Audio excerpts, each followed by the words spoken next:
Flip, flip, flip, flip, flip, flip, flip, flip, Flip Weekly. Hello and welcome to the Flip Weekly podcast. My name is Matt. I am your host. It's a podcast all about reselling, finding items to flip on eBay, flip on Facebook Marketplace. We go to garage sales semi-regularly. We go to thrift stores. We find things on Facebook Marketplace. We're trying to make a bit of money here. That's all we're trying to do, make a bit of money. And this week it's been a huge week. Took a huge gamble by listing up these books on eBay as an auction for 99 cents, free shipping. These things are heavy. They're going to cost a ton of money to ship with Australia Post, who are raising their prices again if you haven't heard. We have items that we've found in thrift stores that have been listed up for sale for over $100 each. Plus, we're back on the eBay horse. That's right. Last week, eBay decided not to send us a single sale, which is really unproductive for a reseller podcast, but we're back on the bandwagon. We have some sales, and you best know they're over $100. That's what we're trying to do this year. We're trying to get an average sale price of over $100 or over $150. Man, let's not stop there. Over $200. Shall we do a check-in? Not just yet, because we have so much to get through. This is going to be a good one. Let's just get straight into it. Oh, before we get straight into it, I forgot to mention, this week, exclusively for Flip Weekly podcast listeners, you can win a gift card. You can win a fucking $50 gift card to your choice of either Vinnie's, Salvos, or Savers. Now, we're going to have a code word throughout the podcast. We're doing the fucking radio shit. We're going to say it. You're not going to call up. I'm going to say a code word, and then you're going to go to a URL, type it in, and you can win yourself a $50 gift card. And this is exclusively to listeners of this podcast, and trust me, there aren't many, so you can win it. Your chances of winning are really high, so keep listening for that code word, and we're just going to get straight into the podcast with what I bought for this week. Now, when I see a listing on Facebook Marketplace that says moving sale, my ears prick up. I see moving sale, I think these are people that are desperate to get rid of their shit. I don't know if you've ever moved before. Chances are you have. But when you're moving, this is an opportunity to reflect. Now, what you're reflecting on is essentially just how much shit have I accumulated in my life. You look around at all of your stuff that you've never touched. It's been there since you moved in. I did this multiple times. I've moved so many times, man, all around Sydney when the landlord says, look, the owner wants to sell. You get that email from the landlord saying, this is your 6 weeks notice. Or is it 6 weeks? It might be a bit more, but they give you a bit of notice, and that's when you have to go back into the rental market, basically say your fucking prayers that you're going to get somewhere. But you look around and you think, holy shit, I have so much fucking junk. And you just accumulate it over the years, right? You just go from one place to the other. All of a sudden, you fill up the entire back of a moving truck. Like, I remember the very first time I moved out, not much crap, right? And then I moved from that place to a different place. I swear to God, I didn't need a moving truck. I just needed a van. And then after the van, after the next place, I was living in this fucking 2-story huge house all by myself. And all of a sudden, I just accumulated shit. And then when I move, I need fucking moving trucks and my own car to go back and forth from new place to new place. And you just get so much shit. So what ends up happening is you want to give that stuff away because you do not want to have to move and lug that crap around. This is what happens on Facebook Marketplace. A moving sale comes up, people need to move, and they're giving their stuff away really cheap. That's what happened this week. Facebook Marketplace, something popped up. I knew this was going to be a moving sale because in the description it said the items needed to be picked up before a certain date, and the date was just after the weekend. This chick was moving out of her house. She was getting rid of all of her books. I assume she wanted to get rid of them because these things are fucking heavy and you don't want to lug them around. Now, the title of the post was assorted YA/fantasy books. Now, if you don't know what YA means, young adult. These are books like Twilight, books like Harry Potter. No big earners there. But I saw the photo and I thought, well, if she has some books that are worth a bit of money, I might be able to pick them up because the listed price for these books were $2. $2 each. Or she can make a deal on the entire bundle. She said $40 for all of them. So my fucking prying eyes are looking through all of the photos and I'm just trying to spot something that could be good. You know, if I'm buying a book for $2, if I can sell it for a lot more, I'm fine with buying the entire bundle, donating what I can't sell, keeping what I can. So I'm scrolling across the top of her shelf. I see Twilight. I see all of the original Twilight books and some of the Twilight adjacent books, you know, the making of the movie. And then I see Cassandra Clare, you know, the Mortal Instruments series, not worth all that much money, even if you get the entire series. Then on the bottom shelf, this is the opposite of a bar. You know, the top shelf liquor is the best type. This is the bottom shelf. This bottom shelf had so much good shit. I'm looking at the spines of the books. There are only pictures of the spines. You cannot see the covers. And you know that I've done a bit of dabbling in books before. Somehow books is one of my top categories, even though I know nothing about them. But I've sold this author in the past for a lot of money. So I see Sarah J. Maas books on this bottom shelf. And judging from the photos, these are the original hard covers with the out-of-print illustrations on the front. Now, for those unaware, I'm going to give you my description of Sarah Maas as somebody who's never read her books. At least, unironically, I think I've read one of her books on the podcast before because the chapter of the book was supposedly really fucking weird. It dealt with like a love scene between a woman and a man who's like a bird. I've read that out before. I regret it. I really do regret it. It was the very first and the last Flip Weekly After Dark segment. And so what I know about this author is, one, she's insanely popular. She sold over 65 million copies of her books. Two, she started out as a fan fiction writer and she developed her craft from there, ended up getting a publishing deal, and she wrote her first series. Her first series was called A Court of Thorns and Roses. Now, I might be wrong about this. These aren't straight facts, but I'm pretty sure A Court of Thorns and Roses was her very first series. Now, I found this series before in a Vinnie's. I paid under $5 per book for the original hardcovers, first editions, and I swear to God I sold them for like $500, okay? So that's where we're sitting.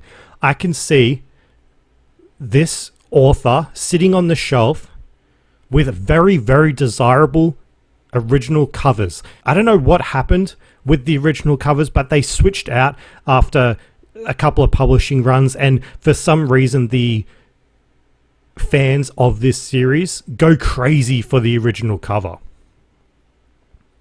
So I can see A Court of Thorns and Roses and Throne of Glass, two very popular series by Sarah Maas.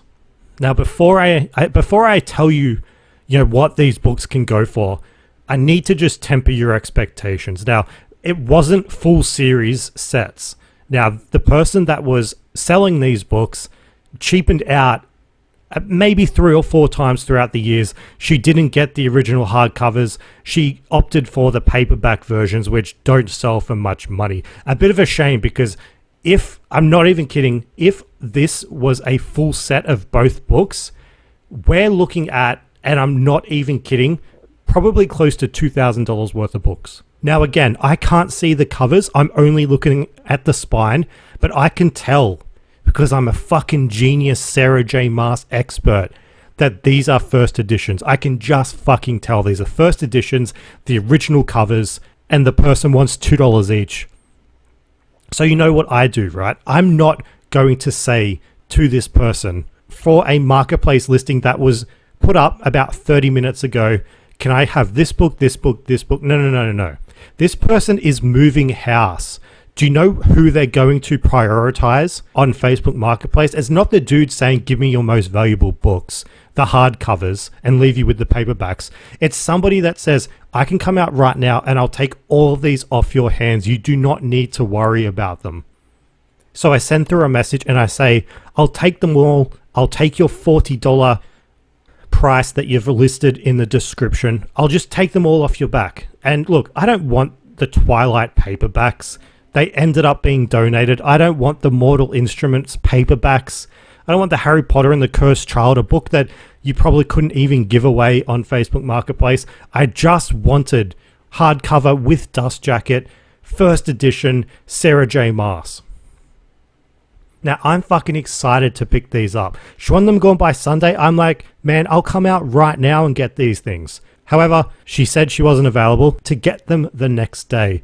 This is always a bit of a problem when it comes to items that are highly desirable, because somebody is going to come in and snatch them off you, right? So I tell her, can you please put these as pending? This is basic Facebook Marketplace advice. If you get something, or if you're in line to get something, you really need to have it marked as pending. The other way to secure it would be to ask if you can potentially send through the money before you go and pick it up, but you're at risk of getting scammed. I know I don't think I would have got scammed for this, but you just never fucking know, right? So that's fine. I messaged her the next morning and I said if there's a specific time that she would like me to come by. Now, I've been very accommodating. I've basically worked on her schedule, and she replied instantly saying, 11 a.m. would be great. If not, anytime after 1 p.m. And then she goes on to say, I also got a message right after you from someone else willing to pay $70, but I want to be fair since you messaged first. Is there any chance you could do higher? She mostly wants the Throne of Glass. I don't know if those are the ones you want most or not. Now, this is a problem, and you can really play this one of two ways. Now, the safest option would be to say, yes, I'll pay $70. But this person is obviously wrestling with a bit of guilt for agreeing to sell them to me and then having a higher offer. She took a screenshot of the message that she received from the other person, and the other person basically said, I've been looking for those Throne of Glass covers for so long. Please let me know if the sale falls through. Happy to pay $70. The person responded through to them and then eventually said, I'll take them all too. It's fine. So anyway, I was a bit unsure about how to respond. I didn't want to agree to the full $70 because we had already agreed on $40, and that is a steal, yes. But come on, stick to your fucking guns, right? So I did the desperate thing, and I said I'd pay her an even $50. Now again, I feel like she's wrestling with a bit of guilt, and I'm offering to pay a bit more than we originally agreed on. And she says, okay, $50. So she agrees. She asked me to bring a crate out because she doesn't have anything to put them in. That's fine. We can have a conversation about people going back on their word on Facebook Marketplace. But at the end of the day, it's Facebook Marketplace, and you don't really owe anyone anything, right? This chick didn't owe me these books. She could have most certainly taken the extra money from the other person. And I think, that's fine. People will say, oh, is it morally fine? It's like, dude, it's Facebook Marketplace. If you get offered more money, just take it. So I don't think she did anything wrong. And look, some people might say, like, Matt, these books are worth more. You could have paid a bit of extra money. I could have, but we already agreed on 40. And just like she doesn't owe me anything, I don't owe her anything. So that's just what happened. So I ended up paying an even $50 for these books. I went out with a storage container. I filled them all into the fucking one storage container. And she's like, would you like a hand taking them back to the car? This is on a main street where I had to park like so much further down. I'm like, no. Like, I'm a man. Come on. Like, I'm a big, strong man over here. Look at my muscles. I'll take them out myself. And I'm not kidding. I have maybe like 30 to 40 books in this storage container, mostly hardcover, some paperbacks. And I lift them up. I'm like, oh, fuck me. This is a stranger, like some chick. I'm like, yeah, man, it's fine. Yeah, just struggling. She's like, I'll get the gate for you. I guess because I was looking like I was about to fucking fall over, hunched over, carrying like fucking 30 kilos worth of books out the door. I like just take it out of view and then set it down for a second so the fucking storage container would stop cutting off my fingers. Take a breath and then slowly get back to the car and put them in the car. And man, they were heavy. Anyway, paid the money. Everything was fine. So I get home. I take a look. I don't even look at the covers before getting home. Pull each book out. Well, tell a lie. I actually I went through the storage container in the back of my car and put the hardcover books that I wanted in a separate bag so I could take them upstairs. I didn't want to take the entire storage container out because I'm like, well, the rest of these are going to get donated. I don't want to have to like lug these books upstairs and back again. Like, it already cut the fucking circulation of my fingers once. I don't want to do that again. So I take the books that I want upstairs. and I'm looking through them and I'm like, fuck yes, my intuition was right. Every single one of these Sarah Maas hardcovers are first editions, all with their dust jacket, some with even protective covering over the dust jacket. And look, this chick undersold these books in the description. She said they were well read, expect, fair condition. I'm looking at these books and these are in such better condition than the shit you see in a thrift store. Open up a book in a thrift store. You see the yellowing, you see the foxing, you see the dogtails on the top. You see fucking kids writing in pen on the top of the book. I'm looking at these books that she's given me. I'm like, these are fucking perfect. There's nothing wrong with them except a bit of dust here and there. I'm looking at these and I'm thinking, man, these are worth a lot of money. These are very, very desirable. There are collectors just for this author, just for these series of books.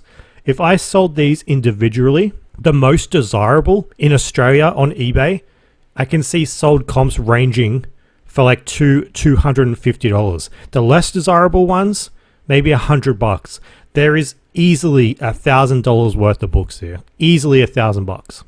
And these aren't books that would just sit around for years and years. These are books that people actually want. So considering that last week we had a very dry week on eBay, I wanted to guarantee myself a sale. And you know how you guarantee yourself a sale? You put up an auction, and that's what we've done. That's what we did. We put up a 99-cent starting auction, no reserve, free shipping. Now, I looked up shipping for these books. Now, these are like 9 hardcover books. They're Throne of Glass, Court of Thorns and Roses, inside a giant fuck-off box, can't fit inside a standard Australia Post box. Like, I tried a large Australia Post box, extra large Australia Post box, no luck. Needs its own box, which means when you take it to Australia Post, they pull out their fucking tape measure. I don't trust them when they do that either. I don't trust that they're getting the measurements right. They go so fast with it, they don't write anything down. Look, when I'm taking measurements of something, I do one time, like, okay, that's 44 centimeters, and I write it down. I write it down in eBay, then I do the other side. I'm like, okay, it's 33 centimeters in width. I go back onto the computer, type 33 centimeters in. I've already fucking forgotten what the measurements were. But no, these cunts at Australia Post, they do all 3 sides in like 15 seconds and they type it all in. I'm like, you remember that? It's like when you go to a restaurant and there's a waiter standing there ready to take your order and they don't have a pen and paper. You're like, do you need a minute to go get like a pen and paper? Like, no, trust me. Like, I don't fucking trust you, man. You're going to get something wrong. So I looked up how much this would cost to send, and I always type in Perth, Western Australia. I always type in Perth because, knowing my luck, it's the furthest away from my fucking city. Somebody from Perth is going to buy this. I'm going to be on the hook for like outrageous shipping fees. So with no reserve and free shipping, it works out to like $100 to ship to Perth. I'm like, all right, that's the base. We need to make at least $100 to cover the shipping. We need to make, a bit more to cover the eBay fees and then the original price that we paid for the fucking books. So we need to make a bit of money here, and we're relying on eBay's auction system, which is notorious for being less than what you'd get for a fixed price listing.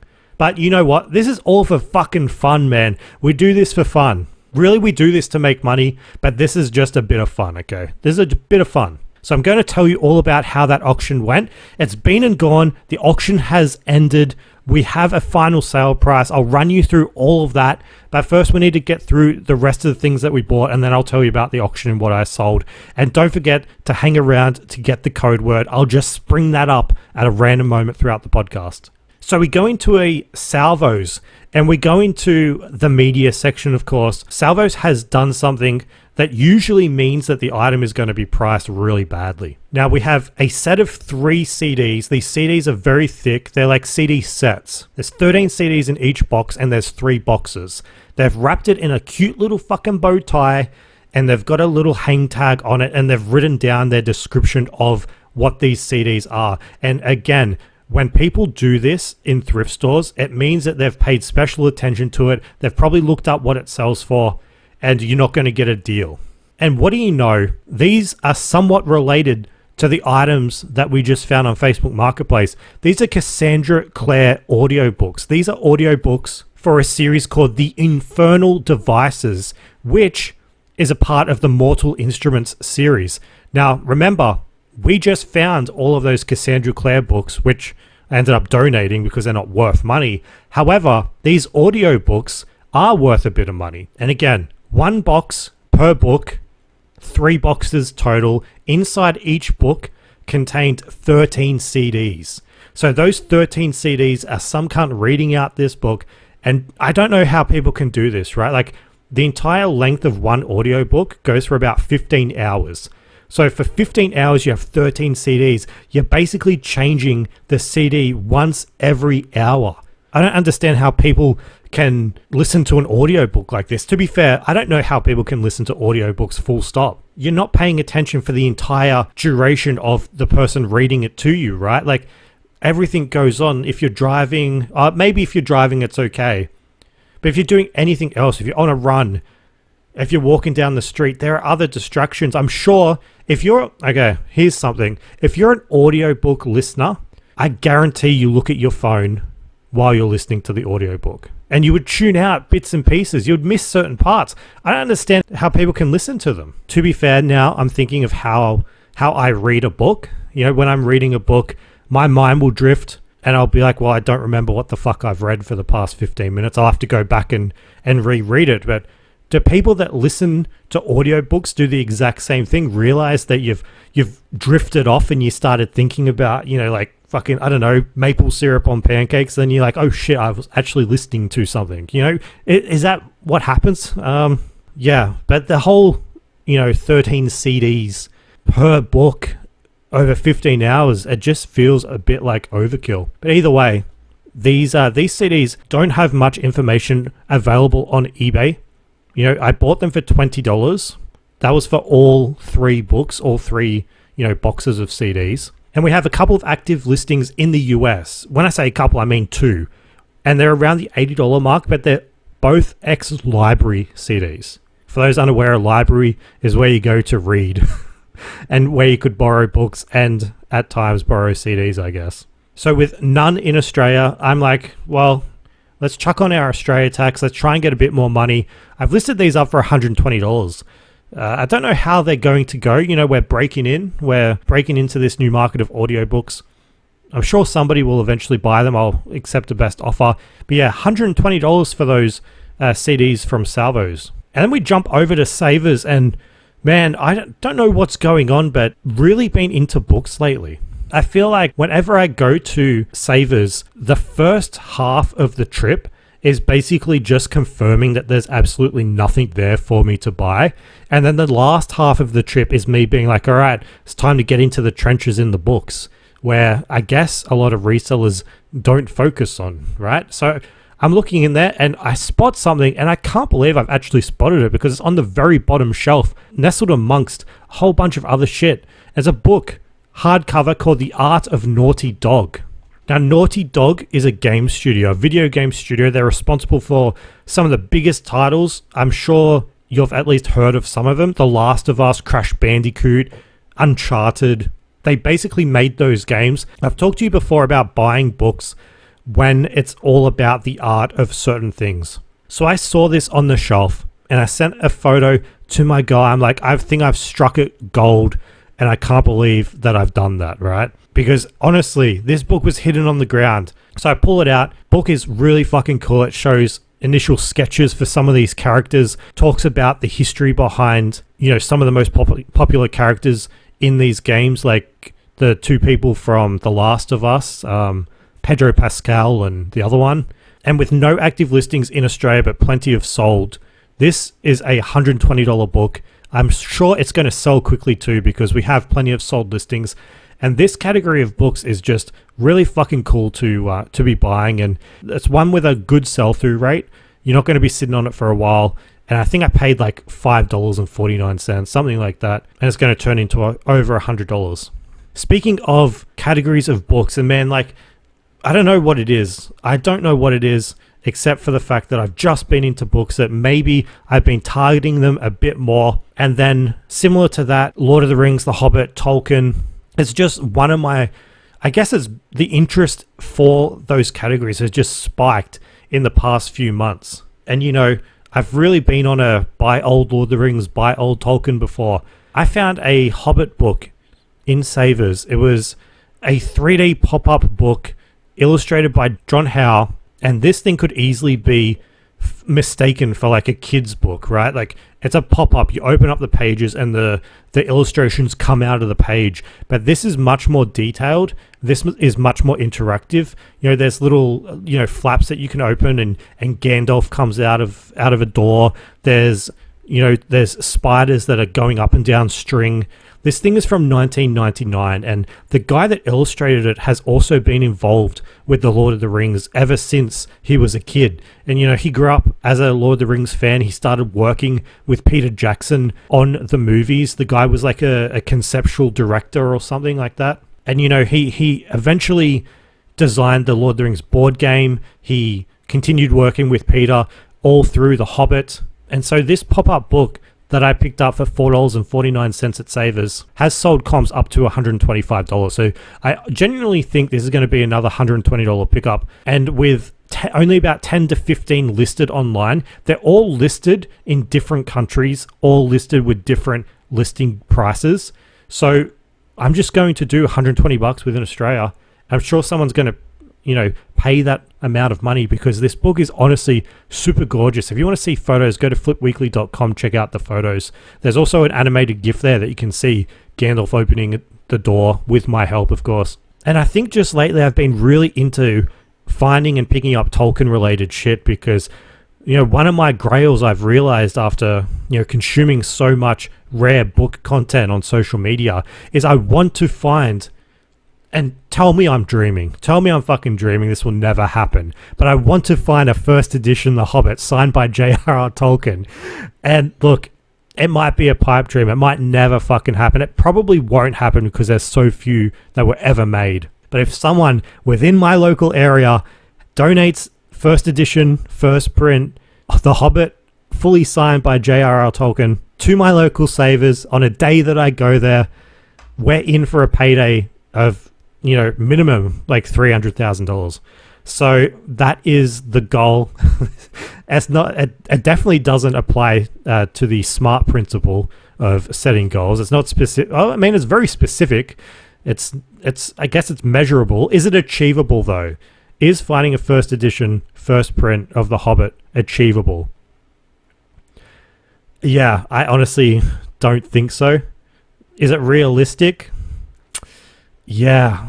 I mean, there has to be one out there that's going to be donated to a thrift store within the next 50 years, right? Like, why not Savers Sydney?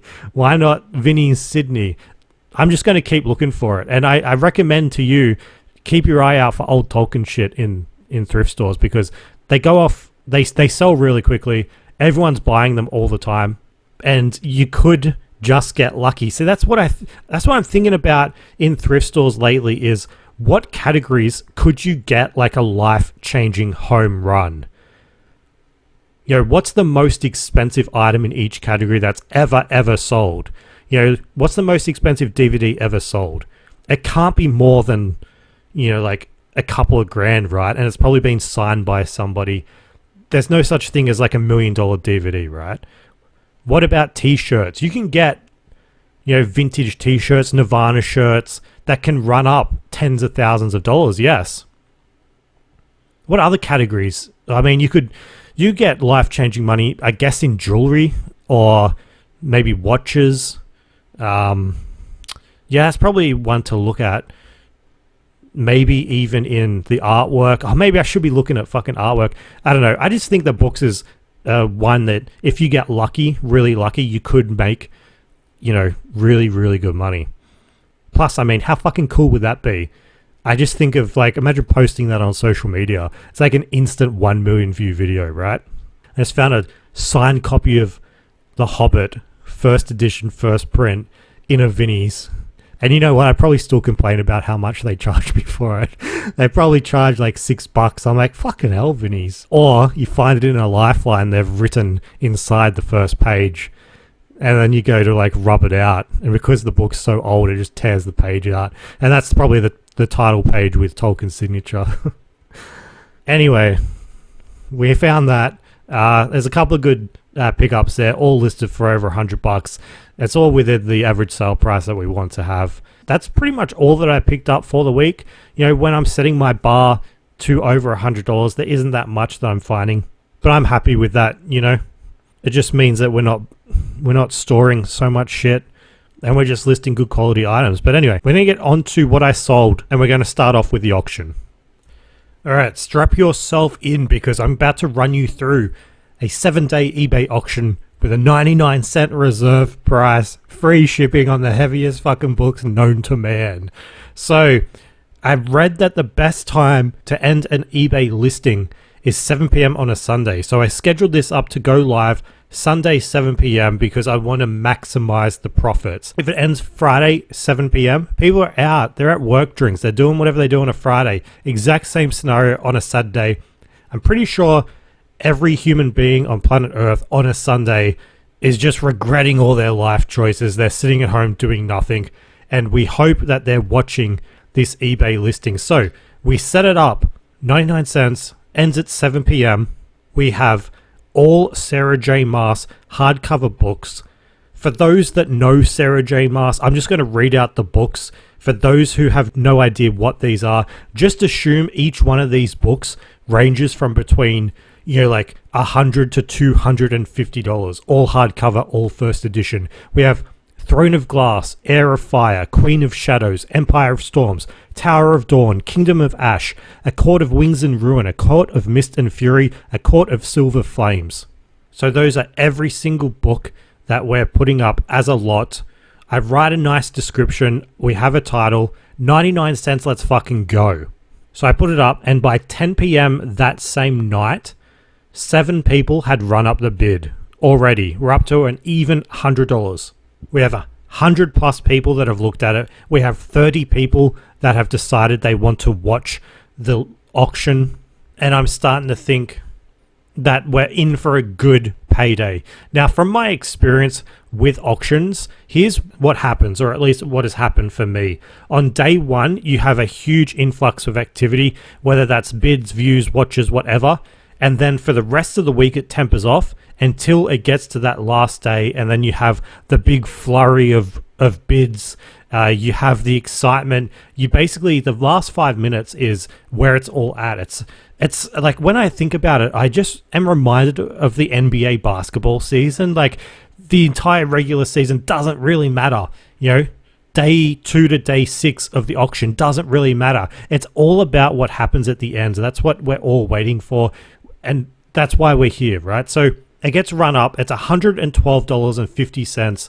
At the end of day 1, we have 15 bids, free postage, and I think this is going to cover postage. If it sells right now, we'll take a loss. Yes, you know, we'll take a loss, but it will be okay.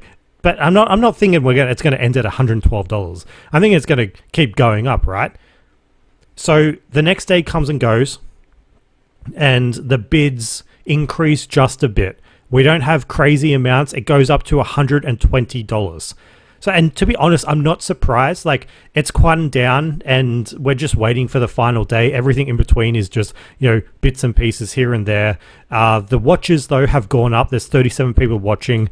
And I just want those numbers. I want the numbers to really go up. I don't care that much about the price just yet. I want as many people involved as possible. So the next day comes and goes, and we have like maybe 4 or 5 new bids, and it's up to $152.50. Now we're getting to the point where we may break even if everything's all said and done, you know, right now. And look, when the bids come in, if you just get a single bid notification, eBay will send you a notification that says bid received, someone just placed a bid on your item, check it out. When you get that notification, you want to get a lot of them in a short period of time. You don't just want one, you want multiple, because that means other people have placed higher bids and somebody has come in and the bid is underneath that, and so eBay automatically bids it up. One single bid notification, no good. It means, you know, people don't have a higher bid placed and somebody just immediately becomes the person in the lead, you want multiple notifications. So I'm sort of getting sick of just receiving, just a notification. Someone's bid, they're automatically the high bidder. I want people to chuck in, a high bid where it's like fucking sky high, right? Like they're willing to put down like $1,000, like $1,500. Like that's more than what they're worth, but I want that. I fucking want that. So yeah, I'm thinking like, yes, I want it to go higher. I've opted for that free shipping. The books are so heavy. They're going to cost a fortune to ship. And I'm not freaking out. I'm just hoping for a bit more excitement, like I want that fucking dopamine. A week before we had no eBay dopamine. All of a sudden, the next day, you know what we get? We get the fucking dopamine we've been craving. We get bid received. And then another one, one after the other. Finally, people are submitting higher bids and new bidders are automatically getting outbid straight away. It's jumping up. I get these notifications, and when you get these, eBay doesn't tell you what the bid's up to. It just tells you you've received bids. So I get like 6 in a row, and I'm thinking like, oh, this is exciting. Like what will it be up to now? Are these bids these people placing, are they low? Are they high? It was $152.50 before. So I open up eBay, I click on it just to see what it's up to. It's up to $300. People are finally splashing just a bit of cash around. I'm getting excited. We can cover the shipping. We can cover the initial cost. We can cover the eBay fees. Finally, we're in a bit of profit. We're in a position we can make some money. That's what reselling's all about, right? We're not here just to have a bit of fun. We want to make a bit of money. So there's 2 days, 18 hours left when it's up to $300. The next day comes. We're 24 hours away from the end. We get a couple more bids. I'm thinking, man, if this is like 50% of what we're going to get, we're in for a huge payday. The bids are now up to $350. I am so excited for the bidding war that's going to happen. I check the bidders to see how many people have placed a bid over the $300 mark. These are people willing to spend at least $300 on this book bundle. If we have a lot, that means we could have a bidding war at the end. And you know how many people have bidded over $300? We have 6 people. 6 people willing to fork out at least $300. And you know what? That doesn't account for anyone that isn't in the race so far. People like me that would bid at the last second. Doesn't account for those people. Like I said, everything in between is a waste of time, really. We're just getting to the mark where people are willing to pay. So it's at $350. And then we get to the final day. I'm excited. I'm basing my entire day around this fucking auction. I'm wondering why I don't do this all the time. This is exciting. Gives me fucking something to look forward to. Sundays are usually piss poor, and now I'm excited for Sunday 7 p.m. Who in their right mind is excited for Sunday 7 p.m.? Sundays are the worst day on earth. 7 p.m. is the most depressing time on earth. Name one good thing that happens on Sunday at 7 p.m. My fucking bedtime when I was like 8 years old, right? So I'm excited. I'm on FaceTime with my guy. I'm saying, I can't be on this call anymore. I have an auction to watch. I'm going to screen record this. I'm going to make a fantastic video. I'm going to make a video about these books that I bought for $2 and I'm going to sell for so much fucking money. I'm ready for this. I'm excited.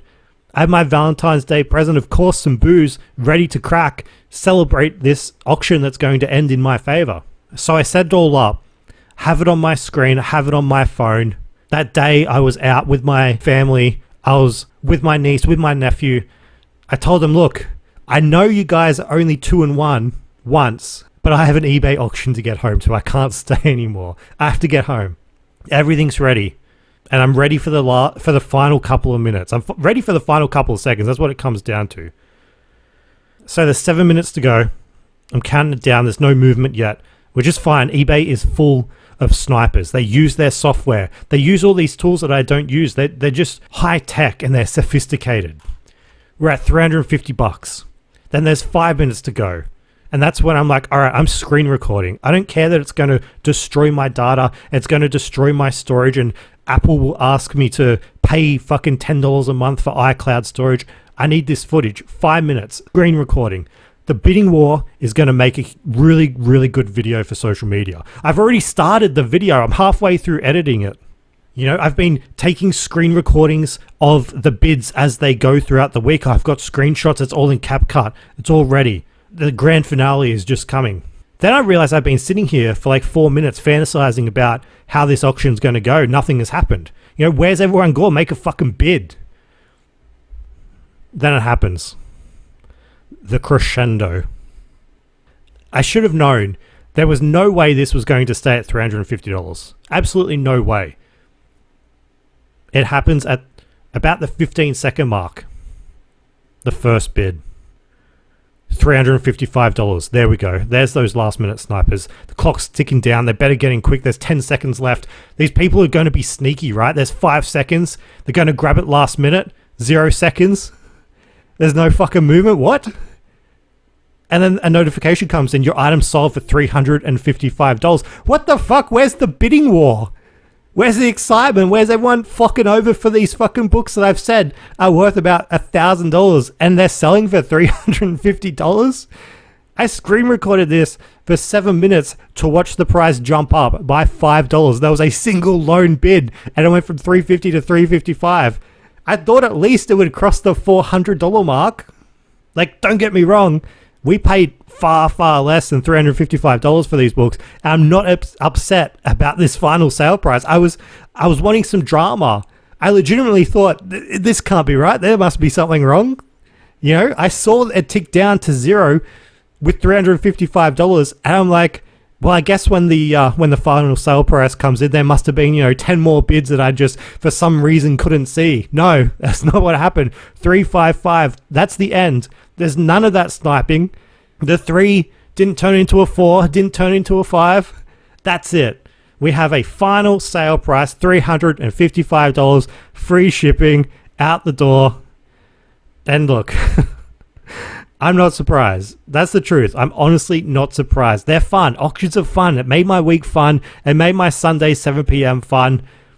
But they just do not yield the best results for the seller. Prove me wrong.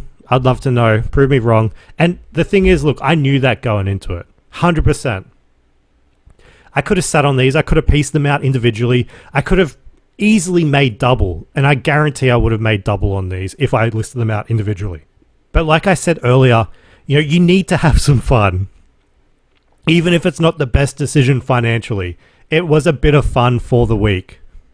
Now, do I recommend you do this? You go out and do this? If you like a bit of fun, but financially, that's not a good decision. And if you're doing this as a side hustle, you get out to the thrift once or twice, you go to Facebook Marketplace once a month, don't follow this, don't do it. Piece them out individually, you'll make more money. But this is what happens when a desperate man doesn't get his eBay dopamine fix. He resorts to this sort of shit. He doesn't make as much money as he should because he just wants his fucking fix. So that's what happened with the eBay auction. And I think it's only appropriate to tell you the code word for the gift card giveaway. I'm giving away a $50 Vinnie's, Salvos, or Savers gift card. You choose. The winner chooses. All you have to do to enter is go to flipweekly.com/contest. That's contest, CONTEST. flipweekly.com/contest. Enter in your email address and the code word. And you know what the code word is for this week? I think it's only appropriate. The code word is disappointment. So jump on to flipweekly.com/contest. Make sure you enter. You can win yourself a $50 gift voucher that you can spend at Salvos, Vinnies, or Savers. The winner will be announced on next week's podcast episode that goes live on the 26th of February, 2026. And then I'll contact you via email address. We'll work out which thrift store you want to go thrifting at, and I'll send you through a gift voucher. So that's once again, code word disappointment, flipweekly.com/contest.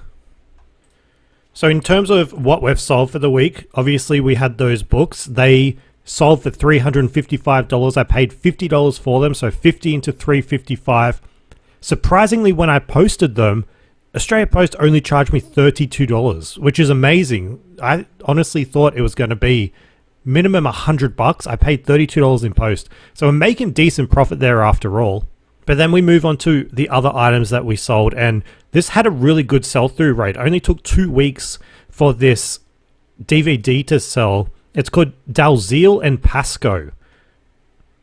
It was bought for $6. It sold for $99.95. Technically a sale price of $140 as it's off to New Zealand. But this is one of those BBC television shows that looks so fucking generic. It somehow lasted for 11 seasons.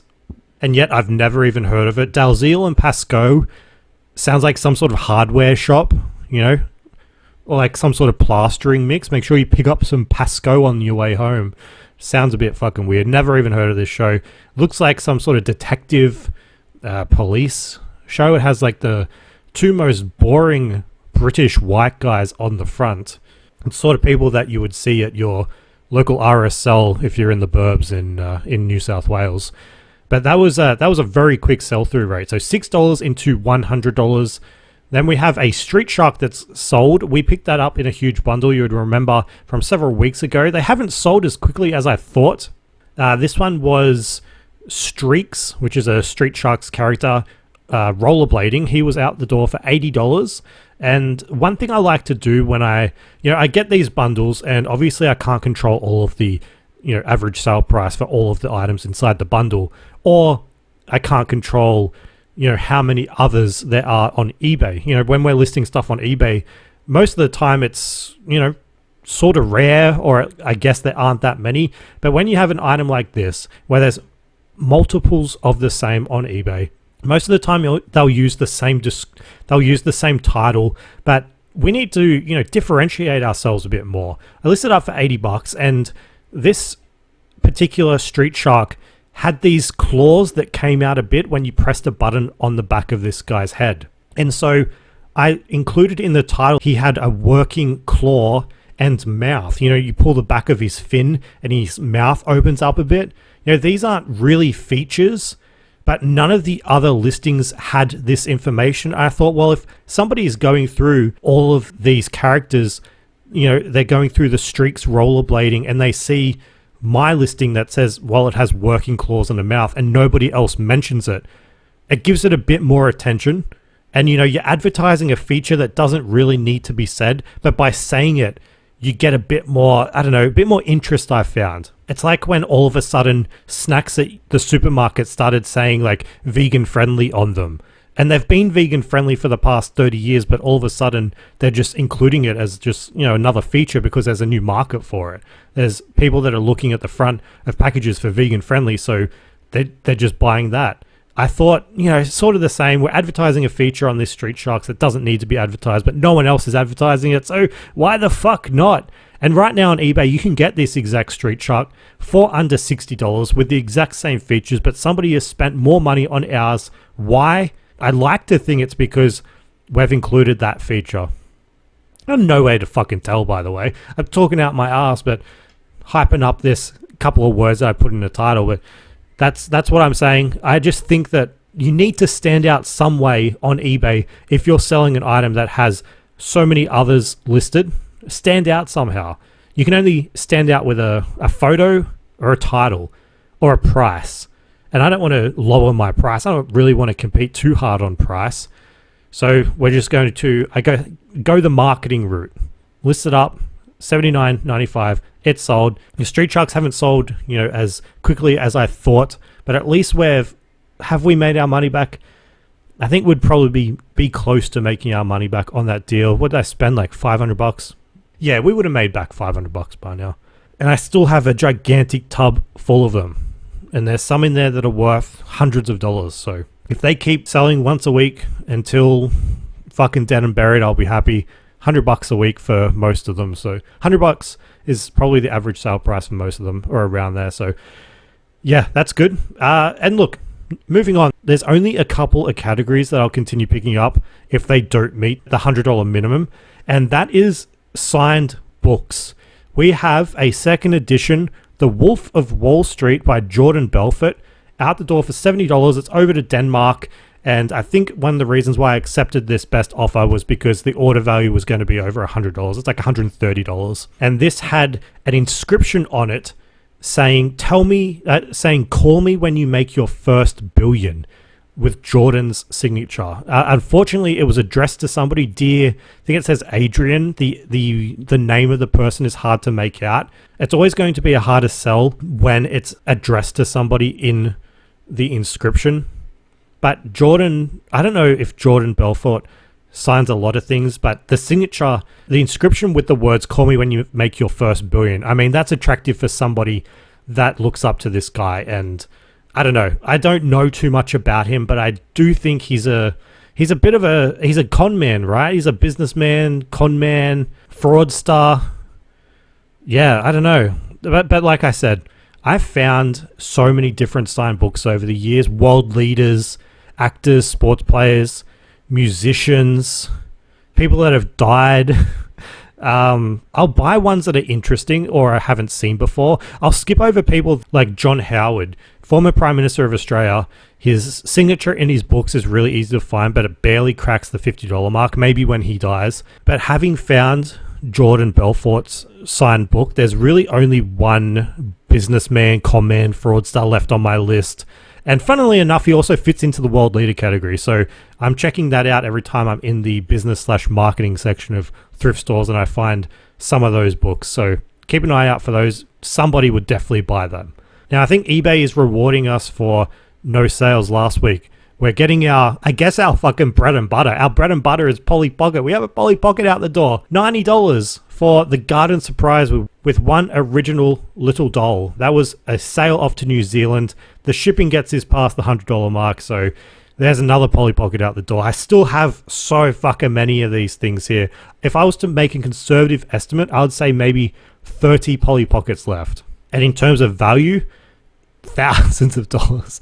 I don't think I'll be buying any more Polly Pockets. The amount of times I've put up a post on Flip Weekly saying, please steal this fucking category so I don't need to keep buying them when they show up. Somebody will take over. That'll be my legacy, right? I'll be buried with fucking box full of Polly Pockets. Anyway, moving on. Marketplace sale. We had two things that had sold. The buyer that I would describe as like your dream Facebook Marketplace buyer. This is like a 5-star rating I want to give this guy, like on purpose. Like I want to, if this was a DoorDash delivery, I'd give this guy a fucking tip. He came and he picked up 2 Game Boy games from me. They were Pokemon Yellow and Pokemon Blue. He paid $150 total. And I'm going to read out this Facebook Marketplace conversation because this was just way too fucking easy.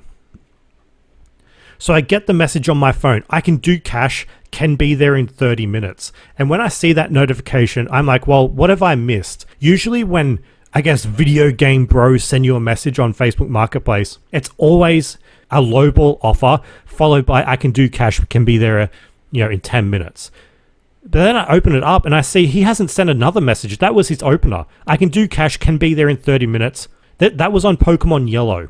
And then he says, I saw you also have Pokemon Blue listed. Would you do both for $150? So he's asking for a $10 discount for both games. I'm like, well, fuck yeah, I'm going to do that. I'm like, yeah, I can do that. Here's my address. And then he says, okay, see you in 30. I'm like, wow, that's, direct, and this guy seems too good to be true. I said, text me when you're here or when you're close. The next message I received from him is, be there in 5 minutes. I'm like, sweet. Then he's like, out front. I go out, I give him the games, he gives me the cash. There's no testing.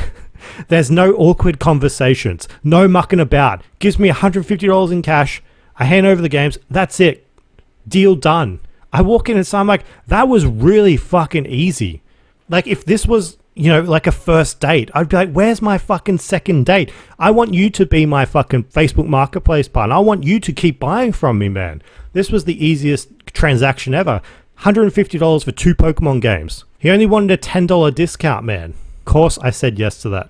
And he was on time as well. I think he said he'd be there in 30 and he was there in like 29 minutes. Like a full minute earlier. It's insane. And it sounds stupid to be, like fantasizing and like praising a Facebook Marketplace deal.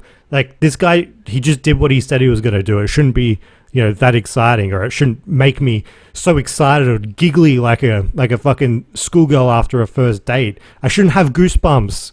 I shouldn't be thinking of this guy a full fucking week after the deal happened, thinking, I wonder what he's doing. Can he come back? No. But this is marketplace. These deals stand out. People flake. People make excuses. They lowball. They do everything. But no, not this guy, my dream guy. I just wish that maybe he left his glass slipper and I could track him down. So, yeah, we're $150 richer from that. 2 Game Boy games out the door. Hallelujah. Now, that's all I got for you this week. Make sure you check out flipweekly.com so you can see the photos that go along with everything that I talked about. Go onto Flip Weekly on social media. We have videos of a lot of different finds. That's on TikTok, Instagram, Facebook, YouTube.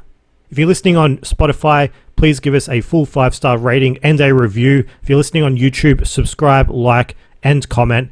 Make sure you enter this week's giveaway.